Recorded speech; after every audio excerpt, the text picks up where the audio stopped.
Hello everyone, I want to make a short video, sermon video today. I want to be in Exodus 3, 1 through 10 in the King James Version of the Bible. I think I might have I did make one audio about 4.5 years ago, something like that. But I might have made a video, but if I did, you just pick out the one you like the best. But this was on my heart, so that's why I wanted to try to do it. And this says in Exodus 3, 1 through 10, Now Moses kept the flock of Jethro, his father-in-law, the priest of Midian, and he led the flock to the backside of the desert and came to the mountain of God, even to Horeb. And the angel of the Lord appeared unto him in a flame of fire out of the midst of a bush. And behold, he looked, and behold, the bush burned with fire, and the bush was not consumed. They had bushes like that in the desert that would catch on fire. The bush was oily. I don't remember what you call it. The heat was intense, and it would catch on fire. He had seen that before. What he hadn't saw, as near as I can determine, he hadn't seen a bush that burned that would not be consumed. So it caused him to turn aside and see. And Moses said, Now I will now turn aside and see this great sight, while the bush is not burnt.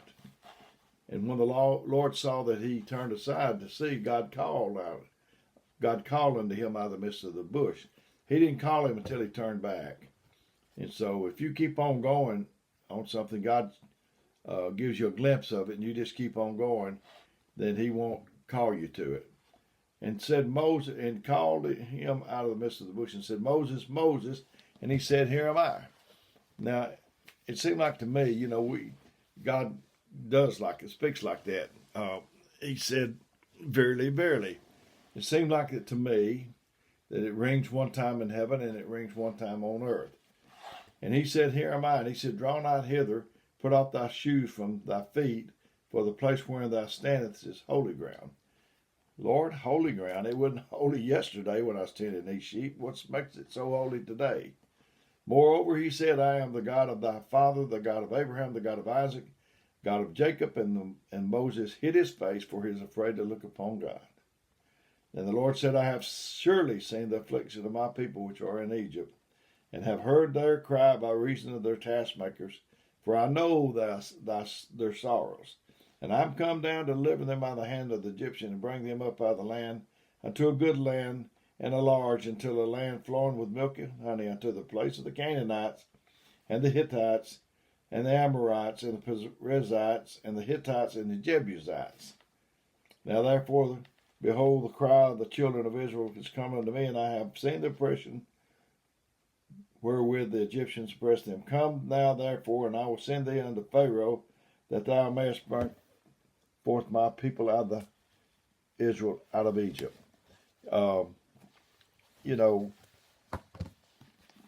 I've heard that, like when 9/11 happened, when the enemy is about to do something, we should have known. I think they did know that they have more chatter.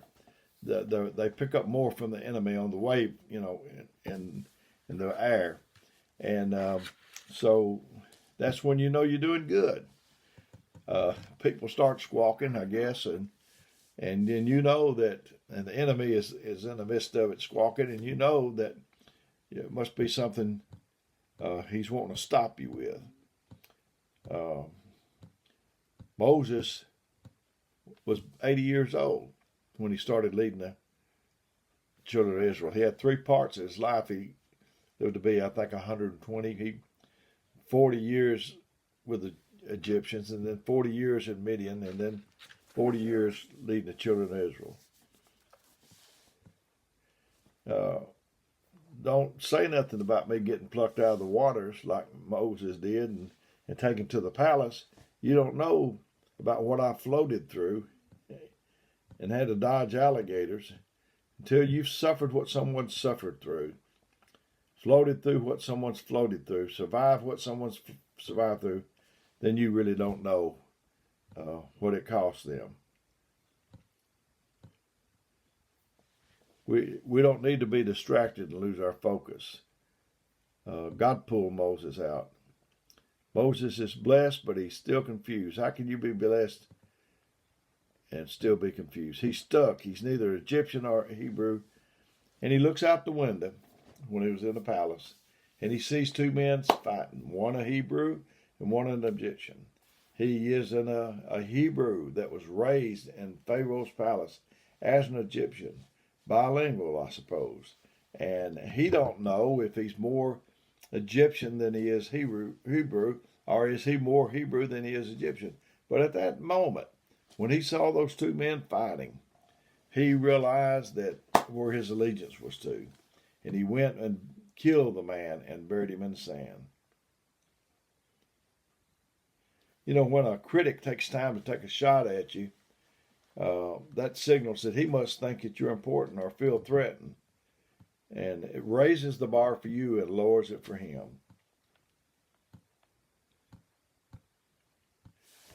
When Moses saw the Egyptian and the Hebrew fighting, what was going on the outside was a reflection of what was going on in the inside of him. And you ought to be happy. I've said before, I think everybody's happy. Some people just haven't notified their face yet, you know. We need to be happy. The reason some people are in conflict with you is because they're in conflict with themselves. They're not in. Some people may not even like themselves, and that's why they don't like you.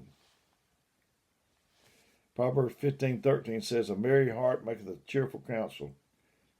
A merry heart maketh a cheerful countenance, and by sorrow of the heart the spirit is broken."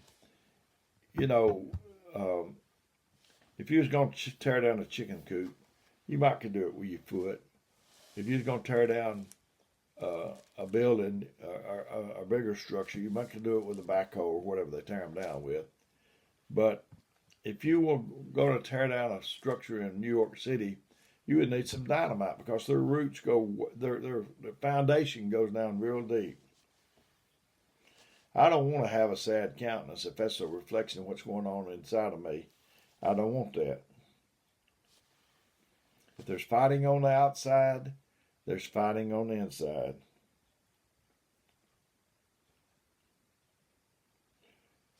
What you see on the outside is a reflection of what's going on the inside.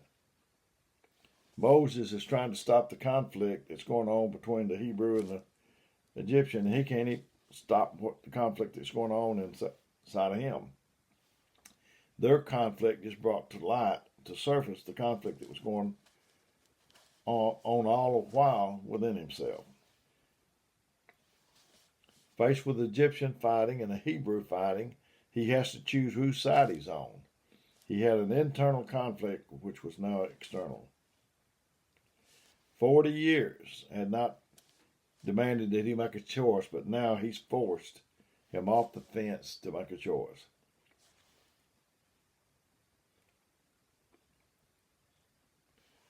You know, you ever try to debate I try not to debate, but have you ever tried to debate a shallow person? After a while, you just say, "That's all right. It's all good. Don't worry about it. You know, just chill. It don't even matter because it's not going to change anybody."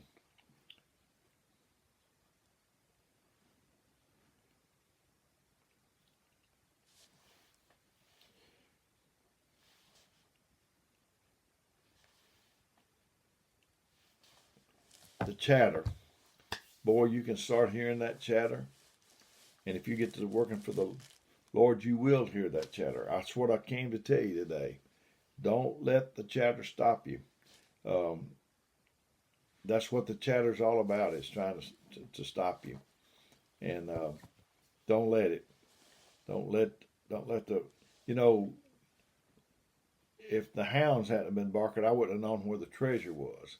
When you hear all that stuff kick up, you know that you must be getting close. The giants are at the gates. The Goliaths, they're at the gates. And all of that starts happening when you get closer.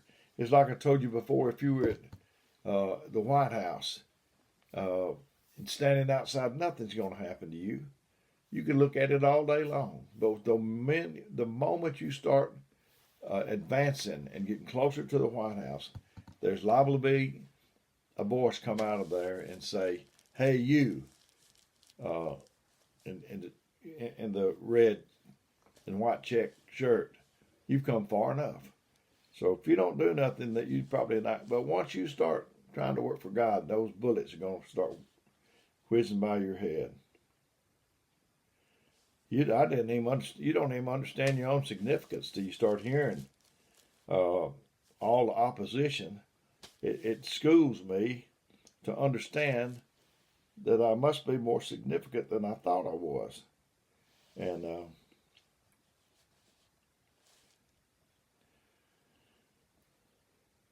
don't be distracted and lose your focus.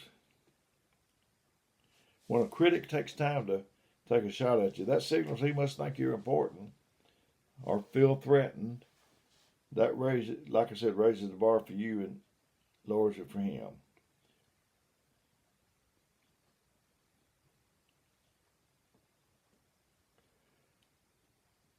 And I just want to encourage people to keep going and not let the chatter stop it. You know, I've been in prison. You have too, I'm sure, if you've been on the way very long, and you never saw the bars. I've been in battle, the bullets whizzing by my head, and you never knew I was in a battle. I never knew when you were. And I've used this example many times, but if you was in York City and there was a man in a three-piece suit going along and a bag lady walking beside him, and there's robbers in the shadows and they're going to rob one of them, who do you think they would rob? I don't think they would rob the bag lady. They'd rob the man in a three-piece suit because they figure he's got something. The reason you've been attacked is because you're significant. You're more significant than you thought. So that's why it's happening. You underestimated yourself, and your enemy, he has estimated you on the right level. So, you know, I thought about the wheat and the tares. You know, the wheat. I've explained this before, I think, and this is my little simple mind's explanation. The wheat has fruit. The tares have no fruit. So after a while, they look the same. But after a while, the wheat has the fruit and it's producing in it, and it gets heavy and it starts bowing over. But the tares doesn't have anything, and it just keeps standing upright. They come in the fields, they know which one to pick. You can't have wheat without tares. You can't have friends without people taking shots at you. Have you calculated this in? You can't have people that admire your work without having people that's trying to hinder your work. You know, people send you good compliments. Well, there's many more that if they sent anything, it wouldn't be that. And and I know I'm sensitive, and I feel the same wounds, but we can't let ourselves get too sensitive, or we won't do anything. Your enemy will put you in a cage, and lock the door, and throw away the key. You got to keep on keeping on. People depending on us, not to let all of that bog us down. So I just thought about the chatter today, and I thought that we can't let it stop us. And I wanted to tell you not to let it stop you. So may God bless you. I've been giving my telephone number. It's 256-508-4410. And if you would, when you call, I might not get back to you right away, but I'll try to get back to you. And if you would, leave your name and number, or a little message. And I want you to know that I care about you very much. I'd like to help you. That's I just feel like I'm a servant. Jesus, I think it said something to the effect that he didn't come to be ministered to, but to minister and give his life a ransom for many. So I've come to try to help you. So if you need me, let me know. And until next time, may God bless you.